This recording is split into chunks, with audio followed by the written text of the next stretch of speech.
Is Spider-Man no more? Will Doctor Strange stop existing? Has the multiverse imploded on itself?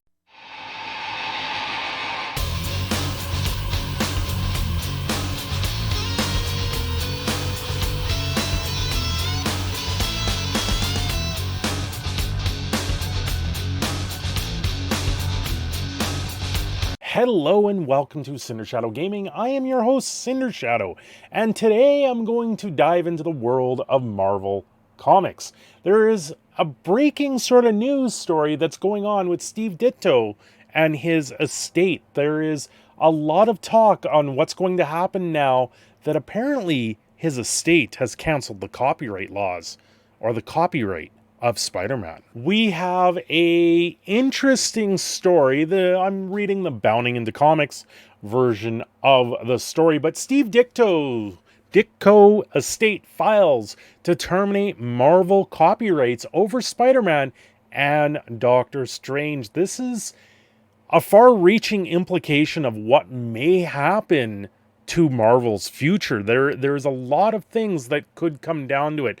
There was recently, or in the past, there was something that happened with DC and Superman, and that was overturned by the court system. So they're looking to do the same thing here. If they don't get this overturned, Spider-Man may cease to exist and the multiverse will just implode on itself. A recent legal move by the estate of Spider-Man and Doctor Strange co-creator Steve Ditko could result in Marvel losing their respective copyrights over both the Web Slinger and the Sorcerer Supreme. This is pretty big. This is pretty crazy on what could come out of this. According to two respective notices of termination filed with the U.S. State's Copyright Office on August 26 and brought to widespread attention by Marvel artist J.L. Mast, the Avengers Millennium Infinity comic, Patrick S. Ditko and his brother Ditko, and the current administrator of the late artist estate is seeking to revoke Marvel's copyright over the Amazing Fantasy Volume 1 Number 15 story, Spider-Man, in which the Esominous web crawler makes his first appearance. Where does this go? And the Strange Tales of Volume 1, 110 debut of Doctor Strange in the appropriately titled Doctor Strange, Master of Black Magic. If successful, Patrick Ditko's termination of Marvel's copyrights would not necessarily require a publisher to stop publishing comics featuring the characters, as well as they would still remain trademarks over them, but could see them barred from using any of the elements featured in the two stories. So this kind of goes into the laws of things that I don't know much about. I know there's copyright, but I've never seen it go the opposite way like this. Usually there is a copyright hold on something and it holds it for 50 to 100 years. And there's certain things that open up, and this is why we see Disney release all their or re-release all their movies every 7 years. They have what's called the vault, and that's actually an ingenious way for them to always obtain and hold on to the copyright of their titles. By putting them into the vault and releasing them every 7 years, they actually renew the copyright on them. But it's also the same thing that we are seeing with He-Man and She-Ra from Mattel and certain products that we have seen out there. They have to put out a new product, otherwise they may lose the copyright of those characters after a certain amount of time. People can then follow up and take over the copyright and make new works. That's why we do see these things continue to get reinvented over and over again, is mainly so the copyright can be retained by the people that own it.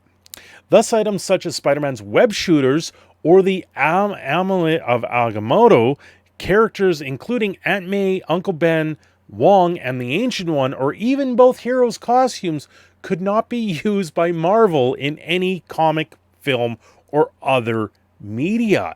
That means those versions of them would have to be completely redone. The web shooters, gone. The Eye of Agamotto with the Time Infinity Stone, gone. The logistics of copyright termination law are, to say at the least, complicated, as noted by Robinson, Bradshaw, and Hinson. Attorneys John M. Connell and the attorneys, to the historical legal battle between the Seagulls estate and DC Comics regarding the copyright of Superman. The basic rule for works created and assigned prior to 1978 is that the termination can effectively any time within 5-year window that opens exactly 56 years from the date copyright was originally secured. And that's where I'm talking. You have a 50-year and the 100-year stuff. It depends on how long they are. So if as in Seagulls, a copyright was secured on April 18th, 1938, the 5-year termination window opened on April 18, 1994. But even if the window is missed, the work was in its renewal turn in 98. A second 5-year window opened 75 years after the date of copyright. So they're talking like the 56 year of the copyright. And then you got 5 years from that point to cancel it, to renew it. And if it gets renewed, then it opens up a new window. So there's a lot that goes on here. Schulzer's heirs are seeking to take advantage of this provision, have given notice of their intent to termination in 2013.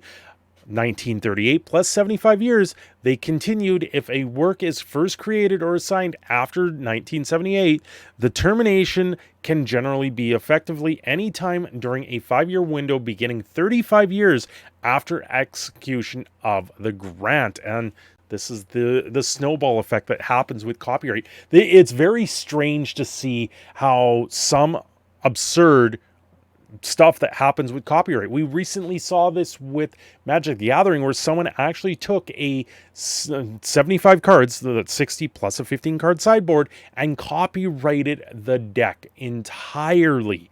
It's something that people may not play, but the entire thing was copyrighted just to show how absurd some copyright laws are, and that's where this is going. Taking these legal provisions into account, the window to terminate the copyright over Spider-Man's initial publication in 1962 would open in 2018 and end in 2023, while Doctor Strange's 1963 introduction would make his copyright eligible for termination between 2019 and 2024, both of which we're in that window. The U.S. Copyright Office further adds that terminations provisions are intended to protect authors and their heirs against unremunerable agreements. Man, that's a tongue twister of a word. By giving them the opportunity to share in the later economic success of the works by allowing authors or heirs during particular periods of time long after the original grant to regain the previously granted copyright or copyrighted rights. So what that means is, because they were sold at one point and changed hands and did all this, they ultimately come back with this: we own this. We are the original owners of this, and now we'd like to have a slice of the pie given back to us. So it's very interesting to see. I don't know where Sony falls in all this, because Spider-Man is, I believe, owned by Sony originally, but it's on loan to Marvel with the whole MCU and the Avengers. I know Marvel was looking to purchase Spider-Man, but I don't think they and Sony actually did sell Spider-Man, because Sony is still using Venom and Carnage and everything like that coming out in those movies. So this is a very interesting tidbit of copyright law, where things are landing. This is something that people are probably going to watch in the space, and those two in particular comic books that were mentioned here, they may go up in value very quickly if Spider-Man and Doctor Strange cease to exist. Did Thanos snap them out? I don't know, but it looks like the court system might do something here. Anyway, guys, thanks for watching. This is your proud Canadian Phoenix signing off. Have yourselves a great day, and don't forget to like and subscribe below.